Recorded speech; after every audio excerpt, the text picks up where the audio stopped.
Wong urip ki sek ikhlas. Ngono. Ora sembodo nek nang omah ngeplaki bojone. Disikut. Kowe nek saiki diperkarake karo bojomu KDRT kuwi kekerasan dalam rumah tangga. Nek nang kene ketemu Kurawa krembak-krembik percuma. Sik. Kowe kok ngesaki rokok iki jute sapa kuwi? Ngapa aku sangu suka ngomong? Ngaku, ayo. Ngaku gah. Kuwi rokok larang sing tok sak kuwi. Ketara ijo kuwi nah 2 3 4 kuwi.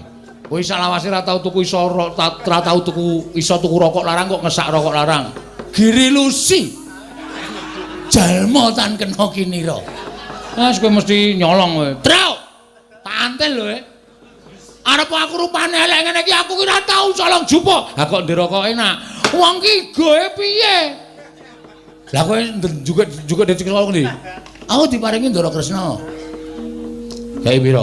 50. 50 apa 100? 100. 200. 200. Mundak dhewe. Kok 500? Asline 500. Aku ora tok kei aku. Lho sing njaluk sapa? Hah? Ora wedi ro Kurawa ta? Kono bali kono. Kula tak tandangane. Aku ngesak dit 500 ora sapa-sapa ora wedi kok.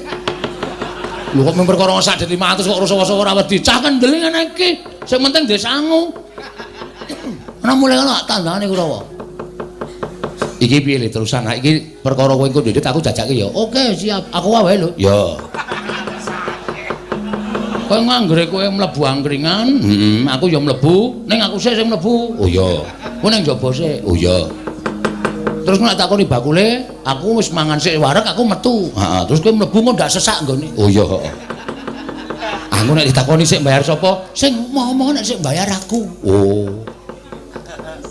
Ning kowe mlebu sik, aku mlebu sik. Mangan, ngombe sak pampunge, aku metu kowe mlebu. Oh iya. Lah nek takoni sing bayar sapa? Aku. Rasa kuwatir to.